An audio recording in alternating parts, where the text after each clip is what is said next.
to another top 5 videos. In this top 5, we will be coming back to top 5 Pokemon, more specifically top 5 region Pokemon, different region Pokemon. Like, we're gonna be starting this off with the Gen 1 region, top 5 Kanto Pokemon. With that being said, this top 5 will be based on my opinion. If you do not agree, please leave your own top 5 Kanto Pokemon in the comment section below, and let's get this discussion going. With that being said, if you do enjoy a lot of my top 5 my content in this channel, my playthrough, my anime content, please do leave that like and subscribe, as that will help in the algorithm. Without further ado, let's start off with number 5. Pidgeot, the bird Pokemon, normal and plankton, probably the one that progenited or started off the starting bird, early bird Pokemon kind of trope. And for me, probably one of my top flying type overall, because it's just a slick design, not really that much for competitive, but I just love the slick design, how huge of a big bird it is, called, I think, the bird Jesus kind of Pokemon. So I freaking love just the design alone, the fact that even in the anime, like, showed off episode 1 when Ash's Pokemon, the first episode where Ash's Pidgeotto evolved, it already was kicking ass, and then sadly Ash had to release such a powerful looking Pokemon, so, such a slick looking Pokemon.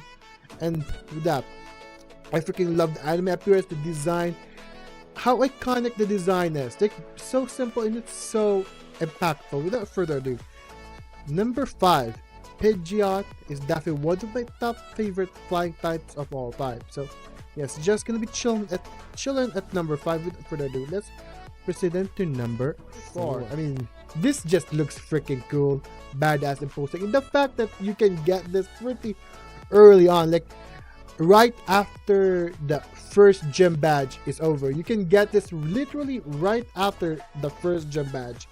If you want it, you should fully evolved Pokemon right after that, you can definitely get this and get this really early on. But if you want to wait a little bit, because Nidoran does learn a lot of good poison type move later on. You can wait it out to evolve it into a Nidoking, or you can just evolve it right immediately. It doesn't matter. This Pokemon looks cool. I would have put Nidoqueen, but honestly, Nidoking, it just looks imposing, epic as fuck, freaking iconic. The design, like everything about this Pokemon is just really, really cool looking design wise, and honestly great for overall usage of the game, because who wouldn't want a badass kind of behemoth of a Pokemon pretty early on in Gen 1. So yeah, Nidoking is definitely one of those great Pokemon you must slap on your team, you must put on your team early on. So without further ado, number 4, Nidoking, the drill Pokemon. Without further ado, let's proceed into number 3, Lapras, the transport Pokemon, the water and ice type. I mean, for me, based on the design, this is just a personal bias of mine, but I had to put it. This is probably one of my top favorite Kanto Pokemon. It's bulky, it's really offensive when it needs to be. It's a wall. It's essentially a wall. It can be fast, it can be HP monster, everything you want it to be. Lapras is just one of those Pokemon that it's adorable by nature. It's really huge. I love how thick it can be. It's really adorable. It's really powerful. It's really bulky, everything. And the fact that there's a specific portion of the game where you can get this for free, already ready to put to your team by that time, then damn, I freaking love Lapras. Lapras is one of those iconic Kanto Pokemon you would love to put on your team, add to your team, freaking shiny hunt for it, freaking breed it to the maximum perfect degree. That's what Lapras is to me. So yes, number 3, probably one of my favorite top 3 goated Kanto Pokemon is definitely Lapras. Adorable, thick, freaking bulky, and offensive kind of Pokemon, really offensive kind of Pokemon. So I freaking love Lapras. Lapras is just one of those freaking lovable Pokemon that I just have to put in my top 5 list. So without further ado, let's proceed into number two. One of the OG pseudo legendary Pokemon that started the entire pseudo legendary trend is Dragonite, the dragon Pokemon, the dragon and flying type. In fact, it's so legendary that Lance has, I think, 2, right? Correct me if I'm wrong. Lance definitely has 2, and rightfully so. It's the only dragon type. It's freaking OP back in Gen 1 with only, I think, 1 move, very limited Pokemon that can take it down. Really OP, aside from a certain really powerful back in Gen 1 with really no less than 1 typing, and that typing even has very limited kind of option back in Gen 1. So there's really nothing that can beat that aside from that 1 typing, which is Ice type.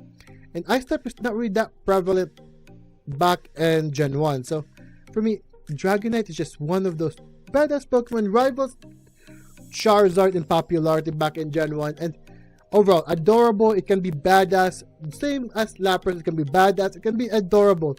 Ash's Dragonite definitely revolves around being adorable and badass. So with that alone, like, freaking Dragon design wise, freaking I love that one episode with Bill and the giant Dragonite that was hinted. So that was what go to, I think that was the Dynamax Pokemon, right?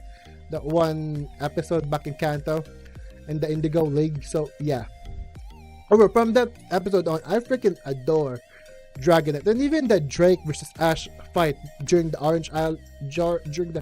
Orange Archipelago, that was goated episode for me. So that being said, Dragonite will settle for my number 2 because number 1, there's still someone that outranks Dragonite in terms of really powerful, kind of cool, kind of goofy looking Pokemon. Without really being said, let's proceed into number 1. Gengar. I mean, it's just a happy-go-lucky prankster kind of Pokemon. The shadow Pokemon, Gengar. From the design, from the lore, and even fan theories. I freaking love that theories that Gengar was a Clefable shadow. I love that theory. I freaking also love the lore, the design, even the fact that it's very joyous. Not really that eerie, maybe a little bit eerie, but it's more of a joyous kind of Pokemon. Gengar is just that adorable little goofball you would have to your team. I really wanted Ash to get that Hunter. Like, Hunter would have been a fantastic added to his team, and to have a Gengar that early on in his team, that would have been goated. Like, Gengar is one of those fantastic phenomenal Pokemon you can use on your team, you can use on competitive battles, and overall just a fun-loving Pokemon. Like, you know me, I love my fun-loving characters with my Luffys and my Rimarus and my Iseis, and Gengar definitely reminded me of that trope. So without further ado, number 1, my top 1 favorite Kanto Pokemon is Gengar. Of course, there are some honorable mentions like Arcanine, Ninetales, but Gengar is just one of those goated Pokemon that I just have to put on my team. So without further ado, that would be it for my top 5 Kanto Pokemon.